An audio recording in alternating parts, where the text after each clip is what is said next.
बड'फा उपेन्द्रनाथ ब्रह्मआ जे मोनसे सिमां नुदोंमोन बर' हारि गेरेमसा हारि दानाय, नाथाय बिथाङा अबथिरायै 34 बैसोआवनो रुंसारि जालांबाय आरो बिथांनि जे आद्रा सिमां बेखौ मोगथां महर होनो थाखायनो आथिखालनि दुलाराय बर' फरायसा आफादनि गोख्रों आफादगिरि दिपेन बर'नि दैदेननायाव जों मोनसे दुलाराय बर' फरायसा आफादनि मोनसे मावथांखि दङ, जाय मावथांखिनि मुङा जाहैबाय बड'फा गोजोरथि आरो सोलायनाय मावथांखि, जायखौ इंराजि बुंदों बड'फा मिशन फर सास्टेनेबल चेन्ज।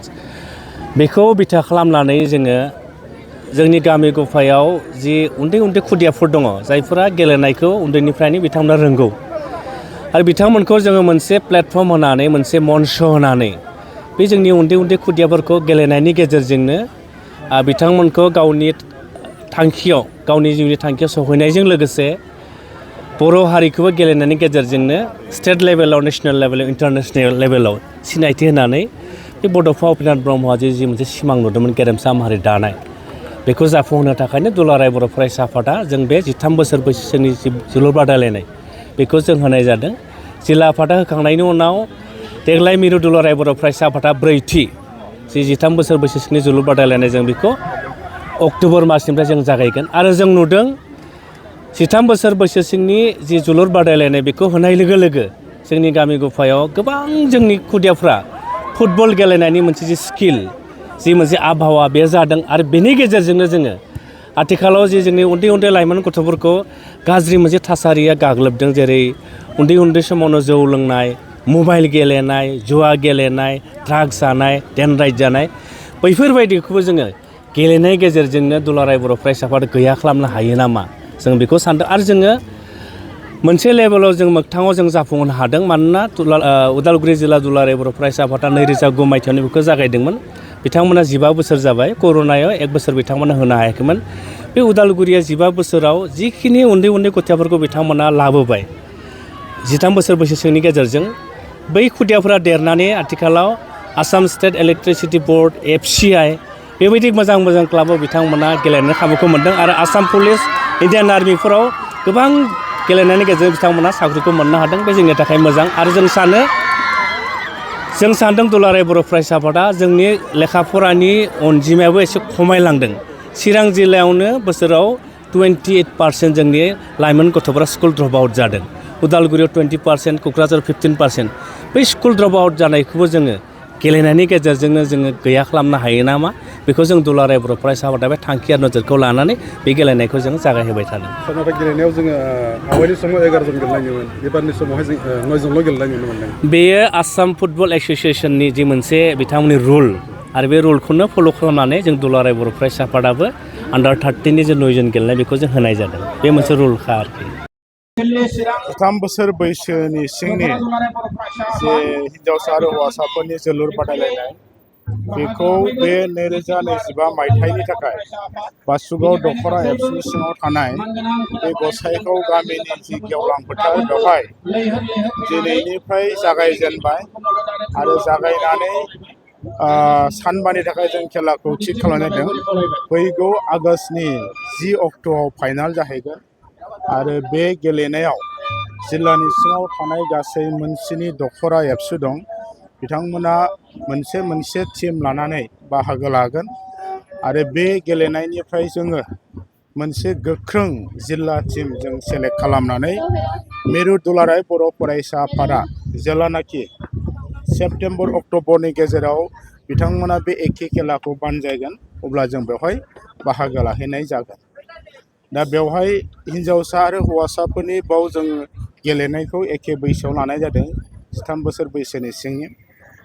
दा जेदिननाखि फाइनाल जागोन 10 आगस्टआव, हेदिनखालि जोङो जिल्लानि सिङाव मोननै साब डिभिसन दं आरो गासै मोनस्नि दख'रा एबसु दङ। जोङो साब डिभिसन लेभेलाव गार्लसफोरनि थाखाय मोननैल' हान्जा बाव सेलेक्सननि थाखाय मोनसे डेम' जों खेलाखौ लानाय जागोन 10 थारिखआव। हौवासाफोरनि फाइनाल जानायनि सिगां बाहायबो जोङो हिन्जावसाफोरनि मोनसे मजबुत जिल्ला टिम हिसाबै जों सेलेक्ट खालामनानै मिरुआव लांनाय जागोन। दा चिरां जिल्लाया बे खेलाखौ फैयै फैयै बे बोसोराव जों 5थि बोसोराव आगान सुरबाय आरो 13 बोसोर बैसोनि सिंनि जि जोलुर बादायलायनाय, बे बादायलायनाय बा बे खेलाखौ दैदेननाया एबसु हिसाबै चिरां जिल्लाया गिबियावनो जों जागायजेनदों। चिरां जिल्लानि उनावहाय मिरु एबसुआव खेलानि जि माखासे सिगनिफिकेन्स बा जोंनि इयुन जोलै फिउचार जेनेरेसनफोरनि जे केरियारनि बाथ्रा, बिथांमोननि आखल आखुनि बाथ्रा, बिथांमोननि लाइफनि बाथ्रा, गासै बिथिंखौ नोजोर होनानै गोनांथि दं होननानै दिनै मिरुआवनो बेखौ लानाय जाबाय। फर्मेलि मोनसे अर्गेनाइज मोनसे प्लेटफर्मखौ खालामनाय जाबाय आरो बेयाव चिरां जिल्लायाबो मैखोमै बाहागो लाबाय थानाय जादों। जोङो जागायजेननायनिफ्राय मिरु लेभेलाव बोसोरथाम देरहाबाय आरो बे बोसोरावबो जों देरहानायनि मोनसे जि जोंनि प्रिपारेसन बेखौ जोङो लांगोन। जोङो चिरां जिल्ला एबसुआ आसा खालामदों जे जोंनि समाजखौ दानांगौबा, जोंनि इयुन जोलै हान्जाफोरखौ जोङो बिथांमोननि लाइफखौ इस्टाब्लिश खालामनांगौबा, केरियारखौ जों इनस्योर खालामनांगौबा, केबल एबसुआ बा गुबुन गुबुन जों दैदेनगिरिफ्रा समाजा लुबैनानैल'जों जानाय नङा आरो लुबैनायखौ लानानै खुगाजोंल' जोङो बुंबाय थाबा जानाय नङा। बिथांमोननो जों सঠিक बा मोनसे राइट प्लेटफर्म होनांगोन। जों मा लुबैयो बिथांमोनखौ बे प्लेटफर्म, बे परिबेसखौ होनानै जों फाउन्डेसन लेभेलनिफ्राय केयार खालामनो रोङोबा जायखिजाया लाइनावनो बै जोंनि इयुन जोलै हान्जानि जि मोनसे केरियार बेखौ थिग खालामनायनि बाथ्रा, बिथांमोननि लाइफखौ जोङो इस्टाब्लिश खालामनायनि बाथ्रा, बेजोंसो जोङो रोखा खालामनो हागोन। आरो जाथि नाङैनो बेबायदि मोनसे सिन्ताधाराखौ लानानै रेस्टलेस जों जुदि खामानि मावबाय थायोबा, आनकमप्रमाइज मोनसे मेन्टेलिटिजों जों बयबो समाजा, गार्जेना, आफादफोरा सिन्था खालामोबा बिनि गेजेरजोंसो बड'फानि जि सिमां बर'खौ बुहुमाव गेरेमसा माहारि दानाय बे बाथ्राया थाबैनो जाफुंगोन जोंहा मोनसे फोथायनाय दं।